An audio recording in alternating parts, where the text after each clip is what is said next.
പടം കൊള്ളാം, കുഴപ്പമില്ല. വിജയ കൊള്ളാം. കുഴപ്പമില്ല, നല്ല ചിത്രം തന്നെയാണ്. വെങ്കട് പ്രഭുവിൻ്റെ ഡയറക്ഷൻ കൊള്ളാം, മികച്ച പടം. പിന്നെ ചില സ്ഥിരം വിജയുടെ പടങ്ങളിൽ കാണുന്ന പല എലമെന്റുകളും കാണുന്നുണ്ട്. പലയിടത്തും നെഗറ്റീവ് ഒക്കെ വരുന്നുണ്ട്, അതിന് മാത്രം ഉണ്ടോ നെഗറ്റീവായിട്ട് പറയാൻ? ഇല്ല, എൻ്റെ ഒരു കാഴ്ചപ്പാടിൽ അത്ര ഉണ്ട് നെഗറ്റീവ് വരുന്നുണ്ടെങ്കിലും അതിപ്പോൾ ഒരു പടം ഇറങ്ങിക്കഴിഞ്ഞാൽ അതിനെ നെഗറ്റീവ് പറയാൻ കുറേ ആളുകൾ കാണും. എന്നാൽ പോലും അത്ര ഉണ്ട് നെഗറ്റീവ് ചില മേഖലകളിൽ. ഇപ്പോൾ മ്യൂസിക് ഉൾപ്പെടെയുള്ള സ്ഥലങ്ങളിൽ ചെറിയ ചെറിയ കുഴപ്പങ്ങളുണ്ട്, സമ്മതിക്കാം. എന്നാൽ പോലും അത്രമാത്രം നെഗറ്റീവാണെന്ന് പറയാൻ പറ്റില്ല. പടം മികച്ചതാണ്, കണ്ടിരിക്കാൻ കൊള്ളാം. ഓക്കെ, പടം എനിക്കിഷ്ടപ്പെട്ടു, കുഴപ്പമില്ല, കാണാം. എല്ലാവരും പറയുന്ന പടം കൊള്ളൂല, എന്തോന്ന് വെച്ചാൽ സെക്കൻഡ് ഹാഫ് ലാഗ് അങ്ങനെയൊക്കെ. എനിക്കിഷ്ടപ്പെട്ടു പടം, കുഴപ്പമില്ല. വെങ്കട് പ്രഭുവിൻ്റെ ഡയറക്ഷനിൽ ഈ പടം കൊള്ളാം. വിജയുടെ അഭിനയത്തിനെ പറ്റി പറയണോ? വിജയുടെ അഭിനയം എപ്പോഴും പൊളിയല്ലേ.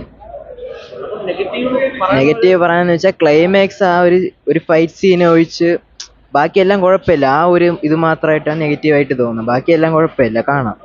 150 വേസ്റ്റ്. നമ്മൾ ഫോട്ടോ വെച്ചിട്ടുണ്ട്, നമ്മൾ 4 പേര് മാത്രം ഉണ്ട് അതിനകത്ത്. പിന്നെ കുറച്ച് കഴിഞ്ഞപ്പോൾ ഒരു 3-4 പേര് വന്നു. കാണാനാണ് പിന്നെയും നല്ലത്. OTT വരുമ്പോൾ കാണാനാണ് പിന്നെയും നല്ലത്. ട്രെയിലർ കണ്ടപ്പോൾ തന്നെ ഏകദേശം OTT ഇറങ്ങിയപ്പോൾ ആരും കാണൂല. അല്ല, കണ്ടോണ്ടിരിക്കാം. വേറെ വലിയ ഇല്ല കണ്ടോണ്ട് ഇരിക്കാം. വലിയ ത്രില്ലിംഗ് ഒന്നും പറയാൻ പറ്റൂല, ഫ്ലോപ്പ് ഒന്നും പറയാൻ പറ്റില്ല, മീഡിയം. കൊള്ളാം. അടിപൊളി പടം. വിജയ് കുഴപ്പമില്ല, കൊള്ളാം. ഒരു പുതിയൊരു എക്സ്പീരിയൻസ് ആണ്. വിജയ് തലപതി വേറെ ലെവലാണെന്ന് അറിയാലോ. നെഗറ്റീവ് വരുന്നുണ്ട്, കാരണം വെറൈറ്റി ആയിട്ടുള്ള ഒരു സിനിമയാണ്. സാധാരണ സിനിമ പോലെയല്ല, ഒരു വെറൈറ്റി ഇതുണ്ട്. വേറെ പ്രത്യേകിച്ചൊന്നും ഇല്ല, കാണാൻ കൊള്ളാം. ഫാമിലി ആയിട്ട് ഇന്ന് കാണാം, അല്ല വലിയ പ്രശ്നമൊന്നുമില്ല. ഇഷ്ടപ്പെട്ട നമ്മളിപ്പം മോൾക്ക് ഇഷ്ടമാണ്, അതാണ് ഞാൻ വന്നത്. കുഴപ്പമില്ല, നല്ല.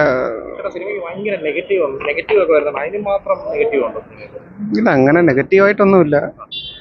നെഗറ്റീവ് മീൻസ് സാധാരണ വിജയിലെ ഒരു സ്റ്റണ്ട്. മോശം എന്ന് പറയാനില്ല, കുട്ടികൾക്കൊക്കെ പിന്നെ സ്റ്റണ്ടൊക്കെ ഉള്ളതുകൊണ്ട്.